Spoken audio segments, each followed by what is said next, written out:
to the President and the Minister that can't those municipalities that are in that process be given the whole responsibility? Thank you, Minister. Ngiyabonga kakhulu. The mic next, in a white shirt, Putwam, the fifth mic on this aisle. Awukho ready? Umile ubheke move. Okay, there you are. Thank There's you, no thank Deputy you. Minister. I think my name is Tulani Elvis Mpitigezi, the Speaker of Mirafong City Local Municipality. I think there are a few issues that I want to raise. Is just a reminder to the President, because the issue that speaks about the allocation of seats, especially on the PR, is an issue that has been raised for a very long time. And I think if the President can re-look at that with the Cabinet. But I think the other issue that President has been raised is around the remuneration of councillors. And I think as we are sitting here, a number of municipalities for 3 consecutive years, they did not receive an increase. And I think it's something that the President will have to look at it. But I think the other issue that President that I wanted to register is the issue, the system that councillors and SALG have been proposing in terms of the fiscal. I think we are told that the system, if councillors are going to be paid according to the fiscal, is going to be expensive. And I think, President, if you can look at that as you will be meeting with the CAP. I think, President, you will have observed, and the Minister Mamungosa Zanadlamini, that there is a reduction in terms of the current upper limits, which were signed on the 2nd of June 2022, that the 300 that used to be allocated to councillors is no more there. Those are the issues that perhaps I wanted to raise. Thank you, President and Deputy Minister.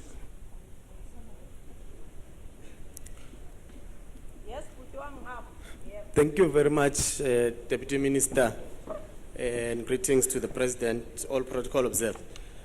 Well, my name is Henry Ngoma from Victor Kanye Local Municipality in Kangala in Mpumalanga. The 2 issues that I want to raise, one is that maybe we should, in relation to local government, maybe we should look at the constitutional amendments. In a sense that if the Constitution would allow a non-metro municipality that is category A, so that at least we cater for the issues that my colleague have raised. Number 2, when President, when you speak on the financial capacity of municipalities, when the Municipal Property Rates Act was enacted, it was to assist exactly that. But I think the challenge came when municipalities maybe submit that when you go to cabinet, at least find a way to assist municipalities to be able to levy property rates on the public service infrastructure. All the national roads, provincial roads, ESCOM properties, ESCOM roads that crisscross the municipal space. Thank you. Thank you, Program Director. No, Putwam, icon. Yanrop. Ngikleya mic ephakamisa iphepha lapho Putwam oshethele grayish or navy somewhere there. Thank you very much, President and Program Director. Just hold on. Bantu abasekhaya ngicela kungasangeni umuntu kule mic. Niyangiropa nonke bekusela uPutwam wesi2 lapho emva kwestripe. He's our 11th speaker now. The one who's on the podium, and the last one on this row will be our 12th. I think you passed me by mistake, DM.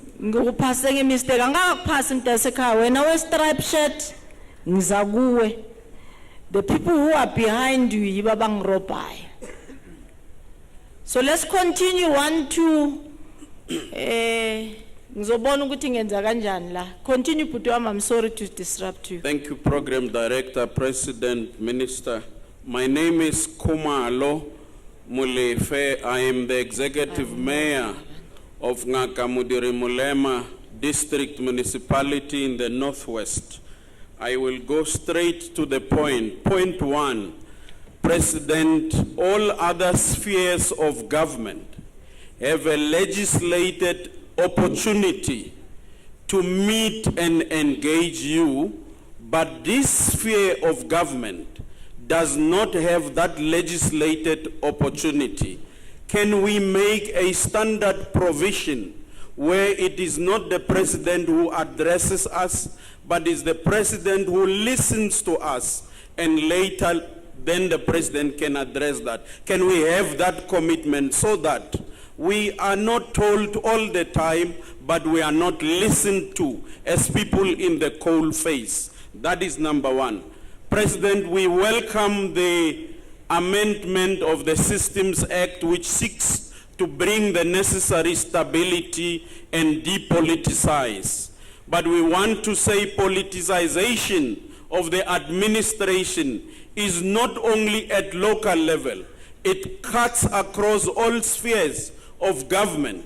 We want a similar legislation which depoliticizes administration across the board. Number three, President, let's move swiftly towards one public service where all public service administration will be treated the same, where public office bearers will be treated the same. I refuse, President, to accept that we, for an example as mayors, must, and our welfare is very critical. Why the coal face? It's our houses that are being torched. It's our children that are being tormented. We are not protected by SAPs, yet ministers, deputy ministers, and MECs are protected by SAPs. We must fend for ourselves. President, we do not have mayoral houses anymore. Maybe it's okay, but MPLs and MPs and MECs and all that do have. Ours were stopped through a secular. I'm raising these things, President. I've raised them in the Council of Mayors. We are told we must purchase vehicles for 700,000. I am yet to be told, President, what vehicle is that I must use in a rural area. Because a Toyota Baki, President, is 900 to $1 million currently in the market. I will stop here. I have many issues that I want to raise with my president, but it looks like we are in an orphanage sphere of government. Can we change that thing? Where engaging my president must be regarded as a privilege. It can't be. It is painful. We are in the coal phase. We are sacrificing. We want to have our president. President, please come to us. Let's engage you. Thank you very much. The last speaker on this aisle, my brother there at the back. Yes, you are standing, white, grayish. Are you okay? Can I pass? Because I'm not coming back. You are looking at the back. You are the last person standing. Quick, to the point, Mtasekang, ngiyacela. Thank you very much. I just want to take forward from the last speaker. He only mentioned the issue of taking care of the mayors. The mayors, they sit with the speakers in the situation called PMT. That PMT as a whole should be seriously taken care of. The same protection that is speaking about should be advanced to the three offices, because the decisions that they take, it is not only taken by the mayor, it's taken by the three offices. Thank you very much. I wanted to add that. Except that awungitshelanga Mtasekang ukuthi uphuma kuphi. Oh, Puma Elipompo. My name is Maplanka. How Maplanka? Uyenza kanja? Uyidia jwa nto jwa chuma. Ke jwa mo maspaleng wa Makhado. Ke a leboga. Maplanka benka se go bone ke eme khule so man. Ke a leboga nonetheless, Mayor of Makhado. Oh, I will only speak to two things, Program Director. Number one is the matter that we've been raising with Salga. My name is Jeffrey Lisi. I'm the single whip of Dr. Kenneth Kaunda District Municipality in Northwest. We have been raising this issue of the unfair equitable share particularly where it affects rural municipalities. You know, where we come from, we've got rural municipalities dominantly in the Eastern Cape, in the Northwest, in Limpopo, but I will speak for where I am from in the Northwest. We feel that it is not fair. You are giving more money to bigger municipalities that can afford, that are collecting revenue. Because remember, local government is the only sphere that is revenue dependent. Now, we are not collecting for obvious reasons, that our people are not working, there is no employment in the country. But you are punishing us for not collecting. On top of that, we are getting a very small amount under this dispensation called the equitable share. So the proposal is that we scrap the equitable share and give municipalities that are in need. You must give money according to the need that is there on the ground. And I can tell you that rural municipalities need more money because we've got Comrade unfunded Jeffrey, budget. that has been raised. Your second point? My second point is that we are proposing that since we are at the coal phase, like Comrade Kumalo said, we are proposing that you scrap provinces so that you can get capacity. If you scrap provinces, obviously you'll get capacity. That has been raised, one public service in Tasekai. Next, All councillors must get the same amount, irrespective of the size of the municipalities that you are has from. been raised. Thank you. Yabo. The last person. What about me, DM? You passed me by mistake, please. Ungania gwethu. Please. And you've got to guarantee me you are not going to raise any issue that has been raised. Yes. Okay, I still have the last speaker on the mic wearing black. Uwaputu Mqubeka? Yes. Okay, thank you, Chair. My name is Tsepiso Mpelo. I'm the Executive Mayor of Mahikeng Local Municipality under the Ngakamudiri Mulema District Municipality in the Northwest. Chair, we have challenges in some instances in other municipalities when it comes to operating licenses. Alone in the municipality that I preside over, we do not have even a single operating license, either to sale of electricity, of vehicle registration. So we want the process to be expedited, that all municipalities, local municipalities, should be given those operating licenses. It's important because we can't even create the revenue if we do not have such operating licenses. The municipality that I preside over... Second point, Tsepiso. Okay. It's on the grading of municipalities, Chair. We really need the process of grading of municipalities. That has been raised, Tsepiso. Now the other one is the historic debts. I know it has been raised. I have to emphasize this matter, that the historic debts, especially of water, should be scrapped off. Now this thing is hindering the process of the municipality, and we are adopting unfunded budget. Those are some of the things that we want, and also to modernize our rural municipalities. For instance, as I said down, Chair, we have an international airport in Mahikeng, for example, which is not operating. Those are some of the developmental issues that should be looked into by the provincial government. Because in some municipalities, including mine, we are sharing responsibilities with the provincial government, and we want to adhere to the Chapter 7 of the Constitution. Local municipalities should be given the responsibilities to have power and influence within their jurisdiction. I hope... Okay. Plus, I owe that municipality a visit. So who am I to cut you? Last speaker on the floor. I have received your request in writing. No, thank you, DM. My name is Fistos Mafela from Madimbo Village, the Chief Whip of Musina Local Municipality. I have only one issue concerning the issue of report back meetings. We always go to the community and report back to the community. But if you can check, more than 80 to 90% of service deliveries are coming from the departments. So we want ministers, MECs to join us when we go to the communities, because people are complaining about roads, issue of health, issues of water.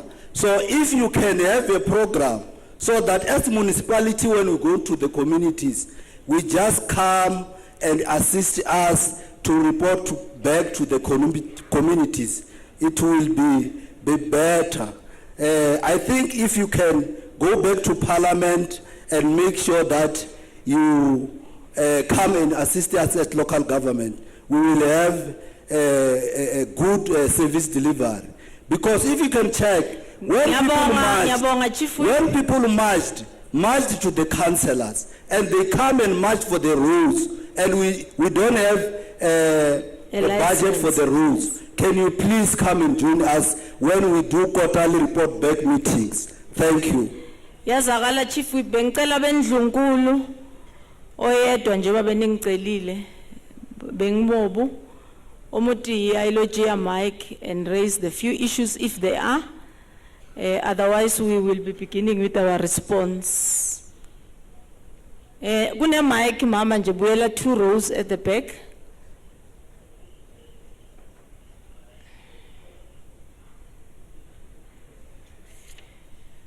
"165 municipalities resides in rural and small towns under the leadership of Magoshi Arena.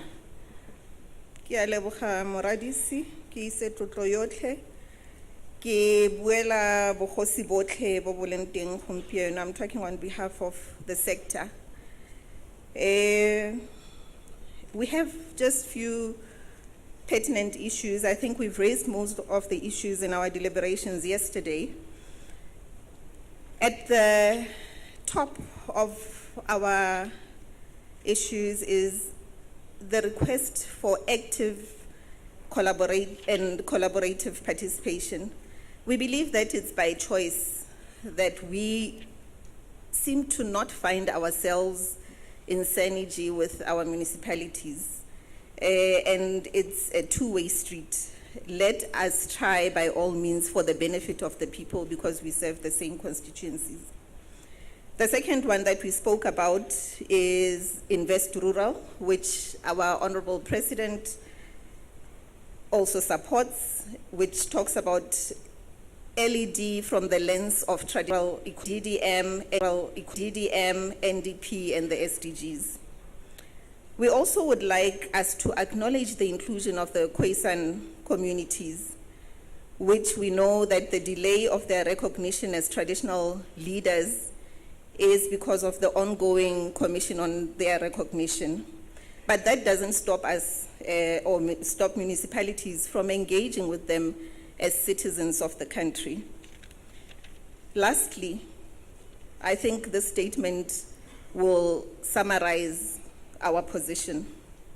Yesterday, when I presented on Invest Rural, I mentioned that there is a saying that says "Kopano ke matla," which is a heavily loaded statement, just 3 words, but heavily loaded. And I think that would be our take-home, food for thought for each and every one of us, because we owe that to our country. Thank you. Thank you very much, Mewaka. Thank you very much, Ms. Chaba. Let me start, Honorable Mayors, by apologizing. I know you would have wanted more time to engage with the President, but this is all we could take. And of course, is one for many to come. So I do believe we will still get opportunities to engage in one way or the other in various platforms, as the President also visits provinces. So without much ado, Honorable President, I'm not going to attempt to respond on your behalf, but there are 2-3 key issues which are at the ambit and the responsibility of COGTA. Shwa and hand over to you for responses. I'm not sure, Honorable Minister, if you would want to also come before the President and as we conclude this session. There are just 3 issues. The others, really, I think we can go back home and work on them. The issue of the upper limits, the 300 rand data, and the councillor capacity with regard to access to universities. It was raised, and the process has been ignited at the department for an upper limit annexure to deal with those 2 key issues. President, the second one was dealing with allowing councillors to register for higher qualification certificates, modern certificates, which we are offering either at the National School of Government or as LGCTA, as SALGA, as COGTA combined, to develop the capacity of councillors. The crew of what is sitting in front of you is 10 months old, predominantly new, predominantly young, and they need opportunities in the 5 years to have invested, because as we invest in them, we invest in those communities. So that one is sitting at the table and it is receiving the necessary attention. And it should be sitting at municipalities very shortly in preparation for the next educational calendar year, which is January. The second one I would like to respond to is the DDM and possibly extend a hand. Saldanha Bay in this instance led the discussion with the thought and the feeling that DDM wants to replace the IGR. And no, it actually assists municipalities to be able to live what started in 1998 as a white paper. There's category C. And then there is a province, and then there is a national. That comes from our white paper. So what DDM is saying Department of Education, sit with Saldanha Bay, tell them, where are you building a school? It has been difficult to get, from a municipal point of view, such cooperation. Where it happens, we applaud it. But the system is trying to bring back government to operate in its entirety, not a silo. There's no money that will move to national because there's DDM, or a local that will move to district because there's DDM. It's us to plan together. And the learning, I think we can work together with it. The law remains the same. It's the doings that we need to improve, so that there's no minister who land in your municipality and you don't know what is she landing for, to build a school or a clinic or any other thing. And that emphasis is important, because once we don't start at the same pace, at the same understanding, it will derail everything. And the last one, Honorable President, it's actually an emphasis of what was discussed at Cabinet Lekgotla. You may not really, public service infrastructure refers to school, and you remember one of the presentation which comes. Some schools are exempted, churches are exempted, and many other are exempted. And that's where part of the revenue of municipalities is, in terms of rates and taxes, but mostly in terms of what we call property rates. They are unable to collect. Ezinye nawe mtasekhanga ukushiya nazo, they were raised in an engagement to you. Mthathelezi easy. I leave the difficult ones. It can only happen once. Honorable Minister.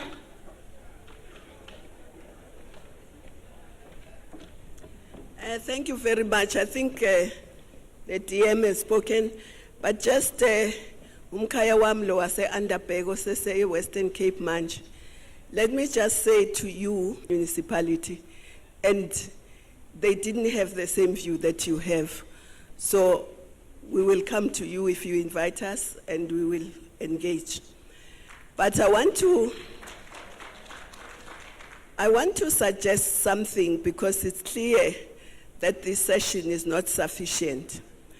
That when we have sessions like this, maybe we have half a day that is like imbizo, where mayor departments, so we can put half a day or the whole day, which we then have all of you, but we also have ministers, we have the president, so that we have a mbizo type where everyone can then participate, and other departments can also give their answers to some of the questions that you are making. So I'm making that suggestion. So I hope that you'd welcome that, instead of having just an hour with the president. Have a whole day with the whole cabinet. Thank you.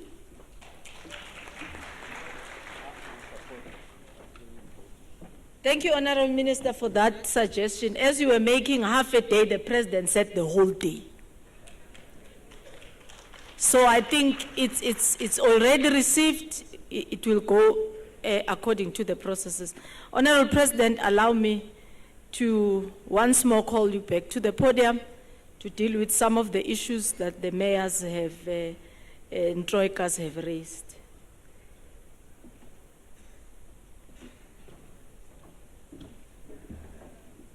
Thank you, DM, and thank you, Minister.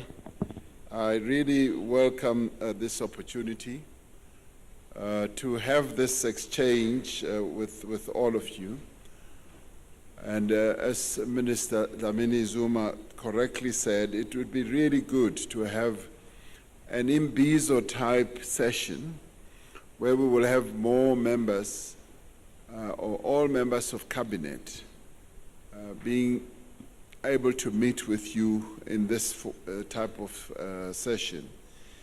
Because we do that when we have our imbizos.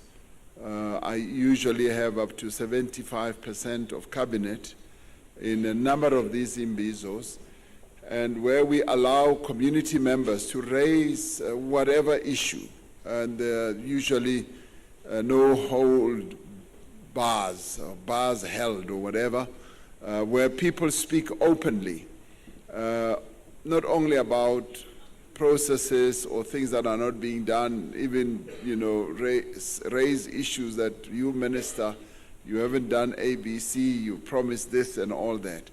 So I don't see the reason why we don't do that with you who are really at the coalface, as one of you said, of government processes, because you are at the most important level, and that's where we need to pay closer attention and demonstrate that we're willing to work closely with yourselves. Let me start off with what Zamo Ngumalo said. He raised the issue of the funding model, and I think you have discussed this. And as I said in my initial input, I would be more interested in hearing what your proposals are. Come forward with your proposals so that we are able to have that exchange. And of course, within the limited fiscal parameters that we have, we should be able to look at that and see how best that can be addressed. When I often look at the budget and I see the percentage that's set aside for local government, I always feel that we can do more, and we should do more. And when you look at just the experience and what's happening on the ground, when you look at the local government architecture we have, where you have a number of local government municipalities that do not have a revenue stream at all, and will never be able to, you then realize that people are having, you know, be it housing, be it issues of water, reticulation and all that, you really realize that more funding is needed. But this needs to be seen against the backdrop of the many, many demands on our fiscus of a broader and national nature. So the funding model is an issue that has been raised, needs to be addressed, because as you correctly said, we have policies, good policies. As I said, we now need to have those policies properly implemented. I couldn't agree more that yes, and I think two of you raised this, like Nolutando also raised this, we do not have resources to employ accountants and engineers, because in an outlying town, and I will be the first to admit, in an outlying town, for you to attract a CA, an engineer, becomes a real difficult one. There was a time when there was a thought of, you know, how best these can be shared in a particular area. You do a circumference and so forth. But I think COCTA is busy working on this, and not only from a financial point of view, but from a functionality point of view as well. So this needs to be looked at, because we do need to make our municipalities much more efficient. And in order for them to be efficient, you need to professionalize the civil service. You need to have people who are well qualified. So that is a matter that COCTA has been and continues to work on. And with Ngumalo says there must be job exchange. We must get the ministers and the MECs to go and work in the municipality. I could, or work study, where we bring, say, national government closer. I've been tempted from time to time just to go and arrive at a municipality and see what is happening there. So be careful what you ask for, because you may get it. You may find me arriving and saying, I've come for a job exchange. But I think it's a wonderful idea. The issue of ESCOM writing off debt, because we deal with ESCOM's debt. It's not so much, maybe even writing it off. We are looking at ESCOM's debt. ESCOM's debt has ballooned to 450 billion. And clearly, where ESCOM is now will not be able to meet that debt. It's a national challenge and issue, and ESCOM wants you to pay what you owe them. And what I would throw back at you is the following.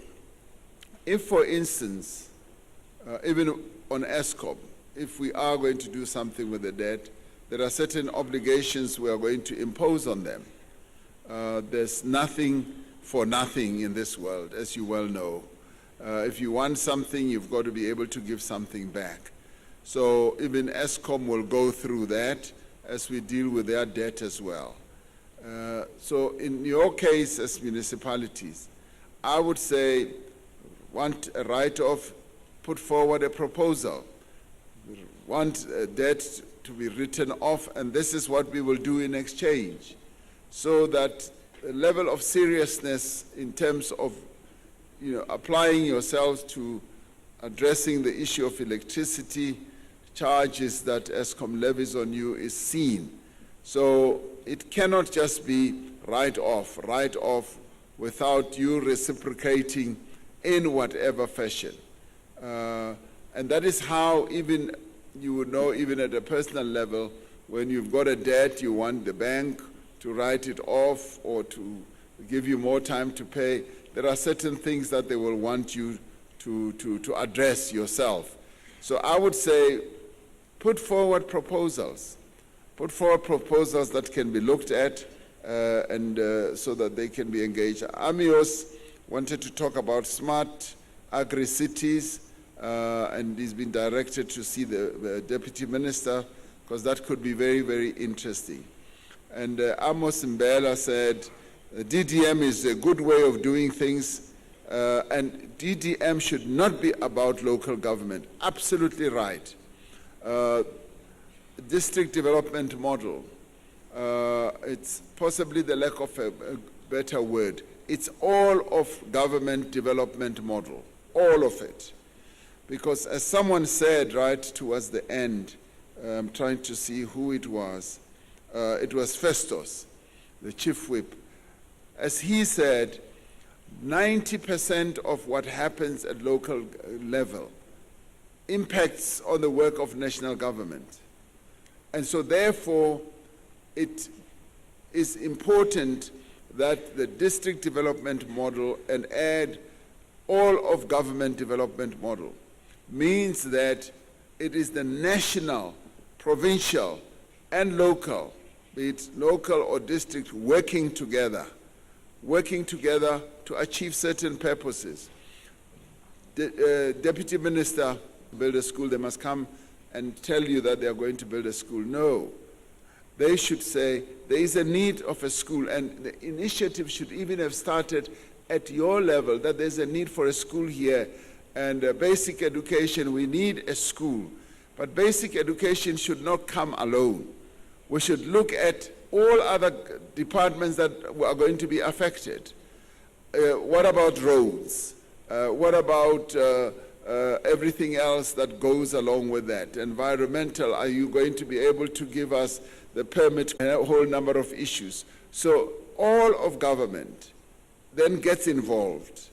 Social welfare and all that. All of government gets involved so that that school can then be built.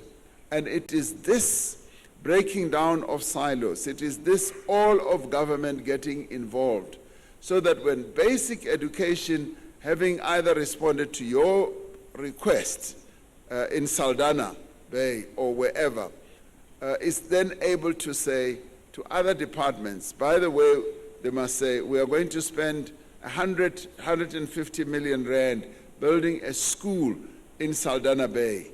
And we think, we know, we need to let you know, we now need to work together, police and everyone and so forth, to make sure that the school takes off. So that is now the bottom-up process. And I know that you didn't say what your name is from Saldanha Bay. I wanted to write your name. You didn't say, but you say it's Saldanha Bay or wherever. And you yourselves should already have realized that there is no school there. We therefore need to interact. So it could be from the bottom up and also top to the bottom. And we meet in the middle and then we do a proper intergovernmental process. Now, the IGR is not threatened by the district development model. All these are processes of enhancing the process of government working together, as Amos Mbela said. So I do not see these as mutually exclusive. I see these processes as mutually inclusive, and where we strengthen government and enable government to work right across properly. Someone, I think it was the DM who commented a bit on this. I remember clearly the story that the deputy president once told me that when he was a premier, one day he hears his officials saying, "Premier, do you know that Minister X is in our area and they've come to launch a 200 million project of like infrastructure nature?" And the premier, the deputy president now, did not know. And in a way, that is what inspired the whole process of saying we need to work together, break down the silos, because that, having been a practical example, raised questions of how it could happen that a national minister can come and launch a 200 million rand project in a province not far away from where the premier's office is, and the premier does not know. It happened in reality. So breaking down those silos, working both from the bottom and also working from the top, meeting in the middle, and making sure that government processes are linked, interdependent, and cooperative. That's precisely what it means. And the titling might be something that, seems at times to offend people, but it should not be. And I've often heard about this from the Western Cape, and I don't know what it is that they have in mind about this, because we are all one government. We are a unitary state. There is no that separation that people might want to have. South Africa is a unitary state, and we should start accepting that as the reality and not fight against it. Now, Selby Tabo talks about SEZ. And I like what he says. He says there needs to be equitable attention and opportunities for SEZs. And he also, let me deal with the second issue, deals with district development model is struggling to get the support of SOEs. I can well believe that, because we do need to inculcate in the minds and the heads of our SOEs that they too, as state-owned entities, need to be part of this district development model. And by the way, the district development model calls upon not only government entities and government departments, it calls upon all role players in a particular area to be interested in what is happening. For instance, if it's a school in Saldanha Bay that's got to be built, the business community must know. They need to be interlinked with all that so that we know exactly where the school is going to be. Is it going to be near a tavern? We don't want that. Is it going to be near a big shopping center? We may not want that. So that whole process must be engaged so that everything is interlinked and everybody is made au fait with what's happening. My sister from the traditional leaders also spoke about Rural Invest. That too needs to be part of this whole process so that when we even get businesses to invest, be it state entities of whatever nature, they too must be part of the district development model.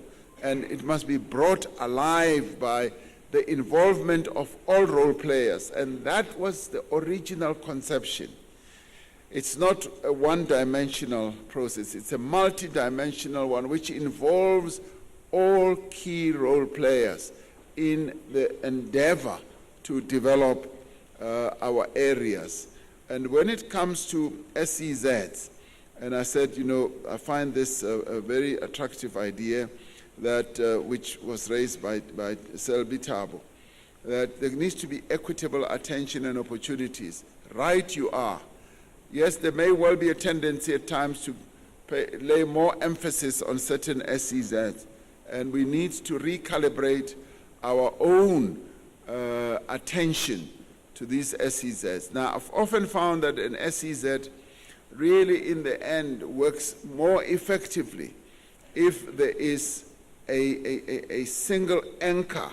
There must be an anchor or two anchor investors or products or service where we bring them all together and say, this is what we can then peg everything around. We have an anchor, and I've often said to people, if you wanted SEZ, let us think broadly and say, what is the anchor? What is it that is going to attract investors to come here? We launched an SEZ in Tshwane, and the anchor was a multinational entity that makes cars. And for others, including lots of small and medium enterprises in Mamelodi and in the surrounding Pretoria or Tshwane area. So your anchor is there, and then once you lift up your anchor and they know that we are the anchor, they are then able to also ensure that all other businesses then succeed. Sometimes we just think that we must have an SEZ without having worked through the process of saying, what is the queen bee? Is there a queen bee? You know how bees work, a beehive. You cannot have a beehive without a queen bee. The queen bee must be in place, and once it is in place, then all the other bees then work towards fattening that queen bee and making sure that the queen bee produces the honey and the eggs and all that. So let us think of SEZs in that regard, particularly for many of us who want to have SEZ. We thought of another one in Northwest. What is the anchor? The anchor is platinum. Platinum is our anchor, but what do we want to do there? We want to beneficiate platinum. So that becomes the central queen bee that we must now make sure that it works well. We thought of another one in Mpumalanga, near, I think, a border post, which is agriculturally based. The other one is in KZN. What is there? Manufacturing base. So those are the anchors that we need to think. The Dube Port one. That's what we need to do, and it has attracted more. So you're absolutely right. There should be equitable attention and opportunities. So that's how we must also start thinking outside the box. Musala Mukhetle raises the issue of land, particularly issue of land owned by public works. I couldn't agree more. And I think there we need more practical proposals that come forward and say, we don't have land, we need land. There was a time when I went to Delmas. In Delmas, they said, we need to build, here in Mpumalanga, we need to build 5,000 more houses. We've run out of land. But there's a lot of land around there. And I said, look at our constitution. Our constitution enables us to be able to expropriate land for public use. We can do that and say, we've identified this, 5,000 people need space to live, and instead of sitting back and moaning and say, oh, we don't have land and so forth, there are many, many ways in which we can address this problem. So similarly, on this one, wherever it may be where Public Works owns land, identify, get hold of all those title deeds and say, the municipality needs land, and this is the proposal that we want to put forward.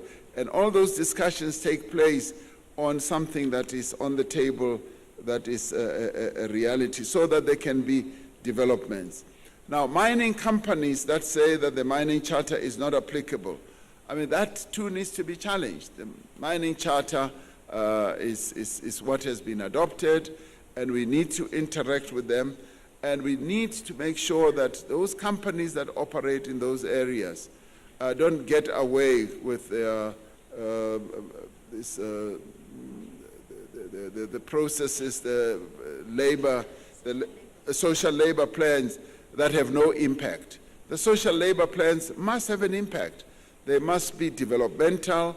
They must be able to enhance the development of where our people are. And you said water boards are a problem. I didn't quite understand, but I want you to engage Minister Mkhunu on that. Ululamile Mkumbi said the accreditation of municipalities in relation of levels has been like slowed down or abandoned, that it has stuck. And those municipalities that have shown development potential and capability needs to be evaluated. I couldn't agree more, and now that this issue has been raised, COCTA should be able to look at that. Tulani raises the issue of allocation of seats. Yes, this matter is being addressed.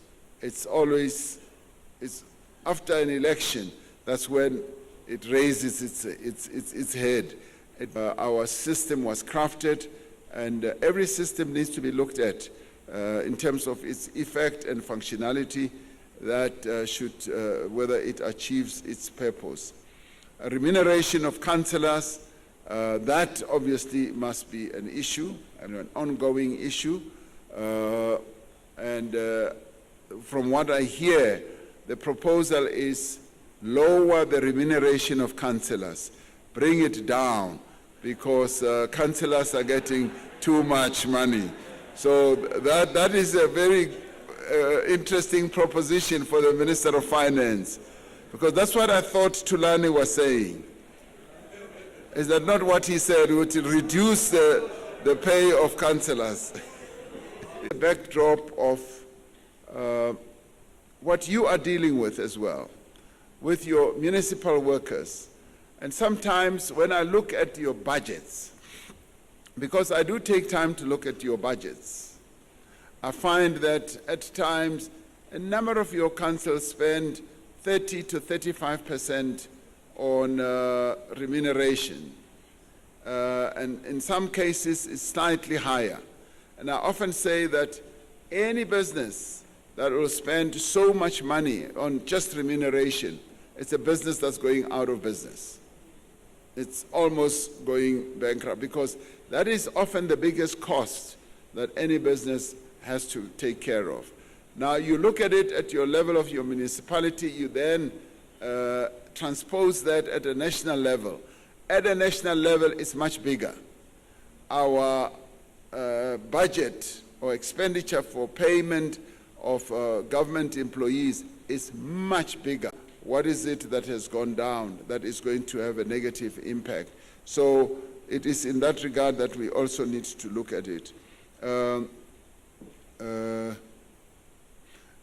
Henry Ngoma from Kangala then raises the issue of rates and taxes for public infrastructure. You said even roads, there must be rates and taxes for roads. I don't know if I've never heard of that.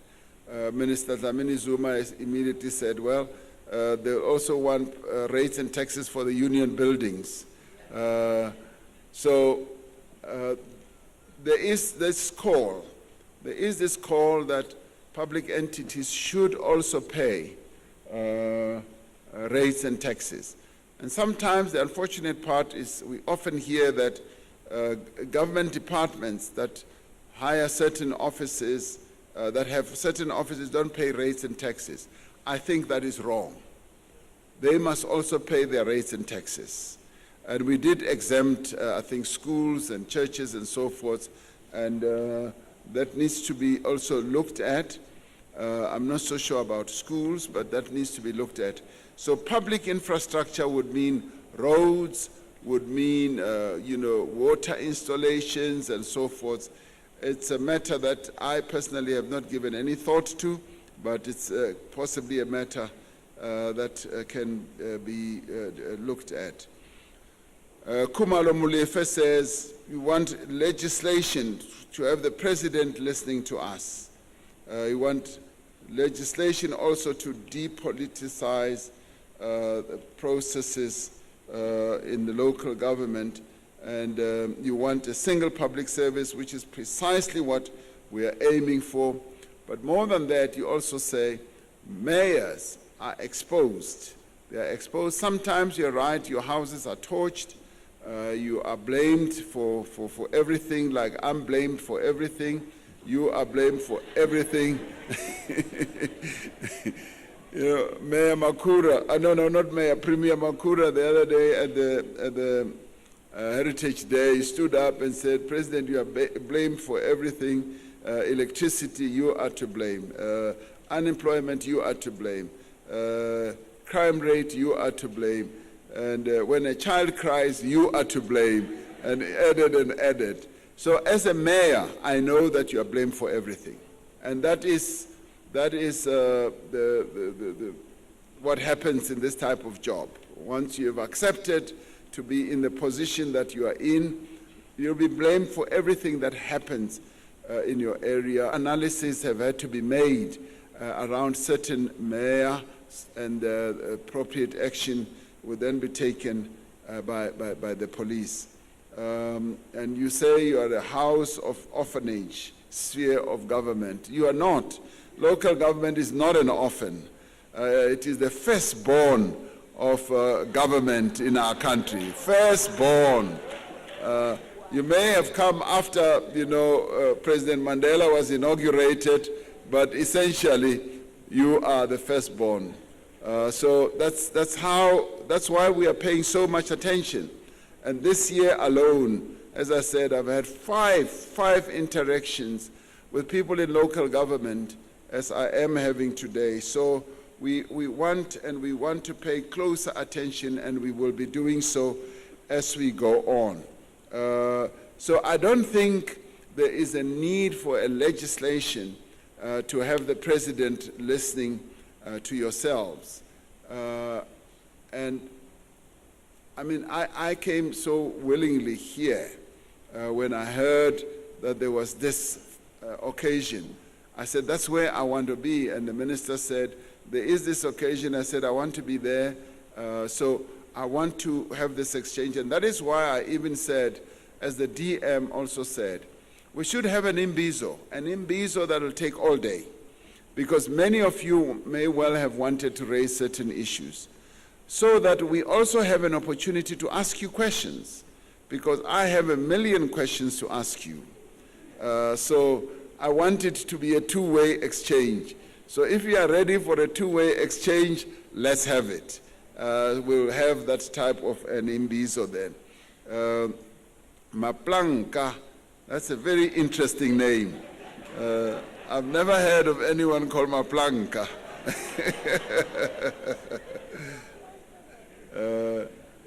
And he says the PMT, these are the three offices that should be looked after. And I do agree. We do need to make sure that there is a proper process, be it of ensuring they are strengthened, they are empowered, and all that. And Jeffrey Lissier said the equitable share is unfair. I think you have stated that, and I think it's going to be in your report, and I want to hear proposals.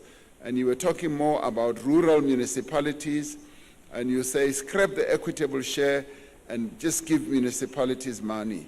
And I think in the end that may not be doable, because we have a legislative injunction on this that we need to respond to. And you also raise an issue that scrap provinces. The issue of scrapping provinces has been on the table forever. Forever, to say, what is the role of provinces?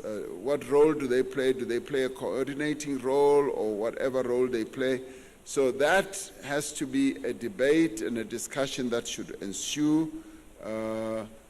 So that debate must go on. We must hear the pros and the cons of this. It should not just be a debate in the air, and it must be something that is finally made a real discussion. And you say councillors must get the same amount irrespective of size. I think there is some legislation in regard to that, and I don't know how practical that would be, because others, meet much more often. They carry a much bigger burden. They have been categorized or accredited in different ways, but discussions can go on. Sepiso says that we don't have operating licenses, and you say historic debt should be scrapped. I address this issue and I say the concept of, say,